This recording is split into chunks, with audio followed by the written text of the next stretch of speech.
শিরোনামেই যেটা জানাচ্ছিলাম যে দিল্লির সঙ্গে সুসম্পর্ক রাখতে চায় ঢাকা।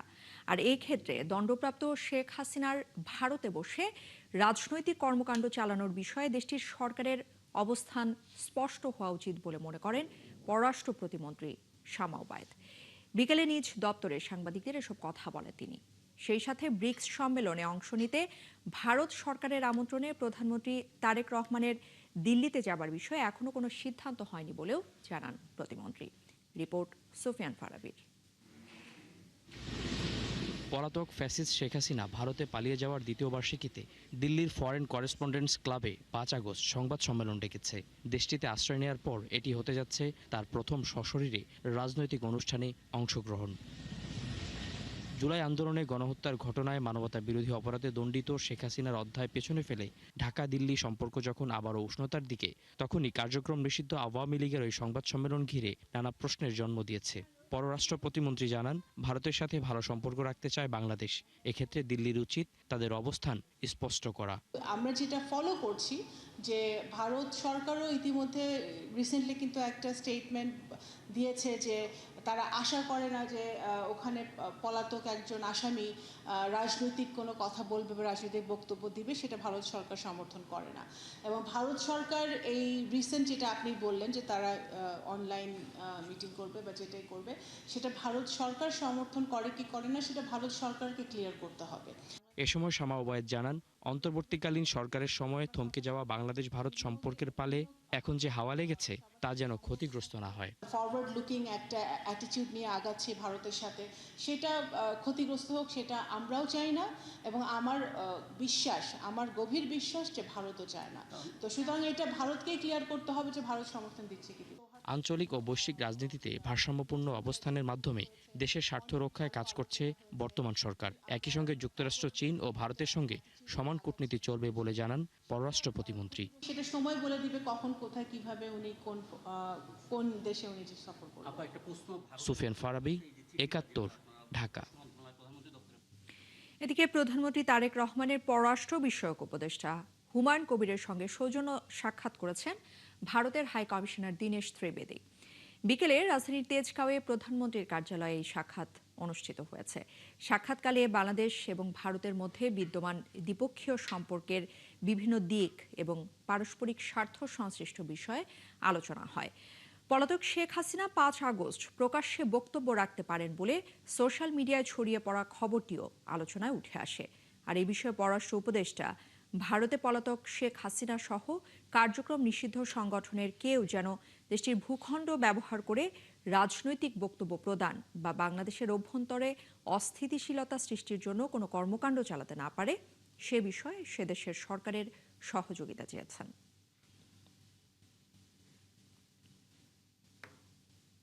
জুলাই গণঅভ্যুত্থানের দ্বিতীয় বর্ষপূর্তি ঘিরে কার্যক্রম নিষিদ্ধ আওয়ামী লীগের কোনো তৎপরতা চালানোর সাহস নেই বলে মন্তব্য করেছেন স্বরাষ্ট্রমন্ত্রী সালাউদ্দিন আহমেদ।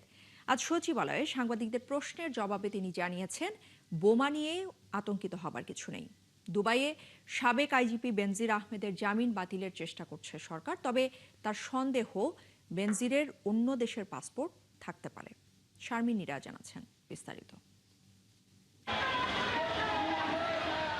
জুলাই অভ্যুত্থানের 2 বছর পূর্ণ হতে যাচ্ছে আগামী 5 আগস্ট।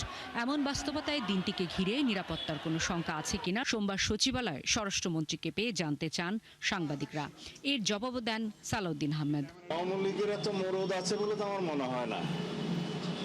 একে তো নিষিদ্ধ ঘোষিত দল, মাফিয়া শক্তি, তারা মাঝে মধ্যে বিদেশ থেকে উকিঝুঁকি দিচ্ছে, এর বেশি তৎপরতা তো দেখি না।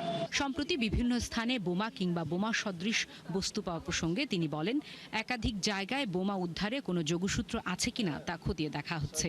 তবে এতে শঙ্কিত হবার কিছু নেই আশ্বস্ত করেন মন্ত্রী। বলেন, সরকার সতর্ক। যদি আমরা তুলনামূলক বিবরণী দেই একই সময়ে এই বিষয়গুলো কিরকম হয়েছে তার তুলনায় এটা অনেকটা কম। তবে আমরা সবসময় সতর্ক আছি এবং আমাদের এই জাতীয় বিষয়গুলো যারা অ্যাড্রেস করে আছি,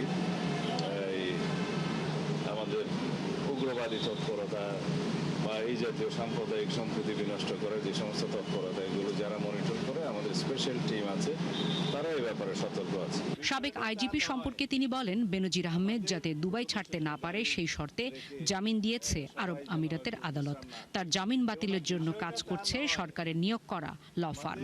ল ফার্মকে আমরা অনুরোধ করেছি যেন ইমিডিয়েটলি তার জামিন বাতিলের ব্যবস্থা করে। ট্রাম্পের বিশেষ দূতের সম্প্রতি সফর প্রসঙ্গে স্বরাষ্ট্রমন্ত্রী জানান, বাংলাদেশের বর্তমান সরকারের প্রতি আস্থাশীল যুক্তরাষ্ট্র। আমাদের প্রধানমন্ত্রীর নেতৃত্বের প্রতি আস্থা রেখেছেন এবং তার নেতৃত্বে বাংলাদেশে অগ্রগতি সাধিত হোক তিনি আশা প্রকাশ করেছেন।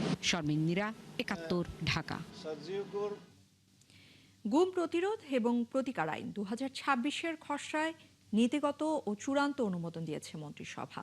বিকেলে সচিবালয়ে প্রধানমন্ত্রী তারেক রহমানের সভাপতিত্বে মন্ত্রিপরিষদ বিভাগের বৈঠকে এর অনুমোদন দেওয়া হয়। পরে মন্ত্রিপরিষদ বিভাগের সংবাদ বিজ্ঞপ্তিতে এই তথ্য জানানো হয়েছে। এই আইনে গুমের অপরাধের জন্য সর্বোচ্চ শাস্তি যাবজ্জীবন কারাদণ্ড এবং অর্থদণ্ডের বিধান রাখা হয়েছে। সর্বোচ্চ 120 দিন 4 মাসের মধ্যে গুম সংক্রান্ত মামলার তদন্ত এবং সর্বোচ্চ 120 দিনের মধ্যে বিচার কাজ শেষ করার বিধান রাখা হয়েছে। গুমের ফলে মৃত্যু হলে, মরদেহ পাওয়া গেলে অথবা 5 বছর পরও সংশ্লিষ্ট ব্যক্তিকে জীবিত বা মৃত অবস্থায় উদ্ধার করা সম্ভব না হলে মৃত্যুদণ্ড বা যাবজ্জীবন কারাদণ্ড এবং সর্বোচ্চ 1 কোটি টাকা অর্থদণ্ড আরোপের বিধান যুক্ত করা হয়েছে এই আইনে। একই সঙ্গে গুমকে জামিন এবং আপোষ অযোগ্য ফৌজদারি অপরাধ হিসেবে চিহ্নিত করে আইনের খসড়া মন্ত্রণালয়ের ভেটিং সাপেক্ষে অনুমোদন দিয়েছে মন্ত্রিসভা। সংস্কার ও জুলাই সনদ বাস্তবায়ন ইস্যুতে আলোচনায় না বসে বিরোধী দল জনগণকে বিভ্রান্ত করছে। শেখ হাসিনার মতো হুমকি ধামকি দিচ্ছে তারা, এমন মন্তব্য করেছেন স্থানীয় সরকার মন্ত্রী মির্জা ফখরুল ইসলাম আলমগীর। সকালে জাতীয় প্রেস ক্লাবে এক আলোচনা সভায় তিনি এই কথা বলেন। আর একই অনুষ্ঠানে তথ্যমন্ত্রী জহির উদ্দিন স্বপন বলেন, জুলাই সনদ কেবল সংসদেই বাস্তবায়ন সম্ভব, কিন্তু কেউ কেউ এটি রাজপথে নিয়ে যাচ্ছে। ফরহাদ ইবনে মালিকের প্রতিবেদনে বিস্তারিত। 2 বছর আগে জুলাইয়ের বর্ষা বিপ্লবে ছাত্র জনতার আত্মত্যাগ, দেশের বর্তমান অবস্থা সহ নানা বিষয়ে জাতীয় প্রেস ক্লাবে আলোচনা সভার আয়োজন করে ঢাকা সাংবাদিক ইউনিয়ন এবং বাংলাদেশ ফেডারেল সাংবাদিক ইউনিয়নের একাংশ। জুলাই গণঅভ্যুত্থানের দ্বিতীয় বর্ষপূর্তি শীর্ষক সভায় তথ্যমন্ত্রী বলেন, জুলাই সনদ কেবল সংসদেই বাস্তবায়ন সম্ভব, কিন্তু প্রাণবন্ত সংসদকে গুরুত্ব না দিয়ে অনেকেই একে সংসদের বাইরে নিয়ে যাচ্ছে। জুলাই সনদের প্রত্যেকটি অক্ষরকে আমাদের সরকার বাস্তবায়ন করতে চায়। পার্লামেন্টে আমাদের সংসদ নেতা, আমাদের দলের মহাসচিব সহ সব নেতারা বারবার এই কথা আমরা বলেছি, এবং এই সকল কিছুই করতে হবে জনগণের নির্বাচিত পার্লামেন্টের মাধ্যমে। এর বাইরে এই লক্ষ্য অর্জন করার আর কোনো সাংবিধানিক নিয়মতান্ত্রিক কোনো মঞ্চ আমাদের কাছে নাই। এ সময় স্থানীয় সরকার মন্ত্রী বলেন, জুলাই সনদ বাস্তবায়ন ইস্যুতে বিএনপির অবস্থান নিয়ে জনগণকে ভুল বোঝানো হচ্ছে। বলা হচ্ছে একটা মহল থেকে যে বিএনপি জুলাই সনদ পালন করছে না, এটাকে পুরোপুরিভাবে একটা ভ্রান্ত ধারণা দেওয়ার চেষ্টা হচ্ছে। এটা আমি তীব্র প্রতিবাদ জানাই, কারণ বিএনপি হচ্ছে সেই দল যারা সংস্কারের মধ্য দিয়ে কিন্তু এগিয়ে গেছে। আপনি চিন্তা করেন, এক দলের শাসন ব্যবস্থা থেকে বহুদলীয় গণতন্ত্রে নিয়ে এসছে কিন্তু দলের প্রতিষ্ঠাতা শহীদ প্রেসিডেন্ট জিয়া রহমান। বিরোধী দল এখন ফ্যাসিস্ট শেখ হাসিনার মতো হুমকি ধমকি দিচ্ছে বলেও মন্তব্য করেন তিনি। এখানে এখন আপনার শুরু হয়েছে শব্দ নিয়ে বিভেদ, ওটা সংস্কার হবে নাকি আপনার সংশোধন হবে। অলরাইট, আপনার আসুন আলোচনা করি, পার্লামেন্টে আলোচনা করি সিদ্ধান্ত নেই, কথা বলি কোন কোন জায়গায় আলোচনা আছে। তখন যদি একমত না হয়ে বেরিয়ে যাবেন, আলোচনা করেন। এখন যে ভাষায় আমাদের সম্মানিত বিরোধী দলের নেতারা কথা বলছেন বাইরে, 5 বছর করতে দেবো না, এটা ভাষায় কথা বলতেন আমরা আমাদের হাসিনা। বিরোধী দল যখন গেল 91-এ, একটা দিনের জন্য শান্তিতে থাকতে দেবো না, আজকে এই একই ভাষায় কথা বলতে শুরু করেছেন আপনার আমাদের বিরোধী দলের নেতারা। বিরোধী দলের রাজপথের আন্দোলন যেন সংঘাতে রূপ না নেয় সেদিকেও খেয়াল রাখার আহ্বান জানান বিএনপি মহাসচিব। এই মানুষটাকে আমাদের সহযোগিতা করতে হবে। ফরহাদ ইবনে মালিক, ৭১, ঢাকা। তাকে আরো পেছনে ছেড়ে দেওয়ার চেষ্টা করি। নির্বাচিত হলেই 5 বছর ক্ষমতায় থাকবে, এমন কোনো ম্যান্ডেট কেউ দেয়নি। সরকারকে এমন সতর্ক করলেন এনসিপির আহ্বায়ক নাহিদ ইসলাম। তার দাবি, ক্ষমতায় আসার পর গেল 5 মাসে বিএনপির কার্যক্রম মাইনাসে, আর আগামীতে তা হিমশীতল পর্যায়ে পৌঁছবে। স্বৈরাচার পতনের এক দফা নিয়ে বিকেলে এনসিপির আলোচনা সভায় তিনি হুঁশিয়ার করেন, দেশে ফিরলে শেখ হাসিনাকে বিমানবন্দর থেকে সরাসরি ফাঁসির মঞ্চে নেওয়া হবে। রাশেদ আনিসের রিপোর্ট। স্বৈরাচার পতনের এক দফা নিয়ে এই আলোচনা সভার আয়োজন করে জাতীয় নাগরিক পার্টি। এতে উপস্থিত ছিলেন জুলাই আন্দোলনের সমন্বয়করাও। এ সময় তারা অভিযোগ করেন, গণভোটের রায় বাস্তবায়ন না করে সরকার প্রতারণা করছে। সরকার একটা সংশোধন কমিটি গঠন করেছে, জুলাই সনদ বাস্তবায়ন করবে না এই মর্মে, এবং আমরা সরাসরি বলতে পারি যে বিএনপি জুলাইয়ের বিপক্ষে গিয়েছে। যদি বিপক্ষে না যেত তাহলে সংশোধন কমিটি তারা গঠন করতো না। জনগণ তাদেরকে ভোট দিয়েছে, ভোট পেয়েছে, যে পদ্ধতির মধ্য দিয়ে হোক, তারা তো এখন সরকারে আছে, তারা দেশ পরিচালনা করুক, কিন্তু দেশটা পরিচালনা করুক গণভোটের রায়ের ভিত্তিতে। যারা ভোটার ছিল নৌকার নিরপরাধ, তাদের ভোট সব দলে গিয়েছে, কিন্তু স্থানীয়ভাবে বিএনপির প্রত্যেকটা এমপি ক্যান্ডিডেট স্থানীয়ভাবে আওয়ামী লীগের সকল নেতাদের সাথে নির্বাচনের 2-3 দিন আগে নেগোসিয়েশনের মধ্য দিয়ে তাদের ভোটগুলো আদায় করেছে। সভায় দলটির আহ্বায়ক বলেন, আওয়ামী লীগের সাথে সমঝোতা করার কোনো সুযোগ নেই। শেখ হাসিনা দেশে এলে বিমানবন্দর থেকেই ফাঁসির মঞ্চে নিয়ে যাওয়া হবে।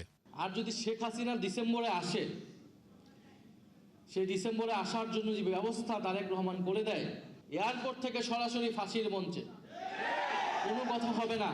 পুরো বাংলাদেশের জনগণ, 1400 শহীদ পরিবার, 30,000 আহত, লক্ষ কোটি ছাত্র জনতা সেদিন থাকবে বাংলাদেশের রাজপথে, ঢাকার রাজপথে। যদি এই পরিস্থিতি তারেক রহমান দেখতে চায়, দিল্লির সাথে সমঝোতা করে, তাহলে তাই করুক, আমরা সেটার জন্য প্রস্তুত আছি। এক দফা সম্পূর্ণ বাস্তবায়ন হয়নি অভিযোগ করে নাহিদ বলেন, দেশের কোনো পরিবর্তন হয়নি, পরিবর্তন শুধু হয়েছে ক্ষমতার। 5 মাস গিয়েছে, আর কতদিন সেটা আপনি ঠিক করবেন, আপনার কাজের মাধ্যমে, আপনার সরকারের পারফরমেন্সের মাধ্যমে। এখন পর্যন্ত যেটা পারফরমেন্স মাইনাসের দিকে যাচ্ছে, তো বেশি মাইনাস হলে হিমশীতল হয়ে যায়, সবকিছু কিন্তু বরফ হয়ে যাবে। তো সেটা হওয়ার আগেই আপনাদেরকে পদক্ষেপ নিতে হবে। একসময় বিএনপি সরকারকেও জনগণের আন্দোলনের মুখোমুখি হতে হবে বলেও হুঁশিয়ারি দেন বিরোধী দলীয় চিফ হুইপ। তারা দেশের পরিবর্তনের জন্য জীবন দিয়েছিল, কাউকে ক্ষমতায় এনে বসানোর জন্য জীবন দেয় নাই। সেই পরিবর্তনকে বুঝিয়ে দিতে হবে দেশের জনগণকে। রাশেদ আনিস, 71, ঢাকা। দর্শক, চলছে সংবাদ সংযোগ। সরাসরি সংবাদ অনুষ্ঠান দেখতে চোখ রাখবেন 71 ফেসবুক পেজে এবং সাবস্ক্রাইব করবেন 71 ইউটিউব চ্যানেলে। থাকবেন 71 এর সাথে।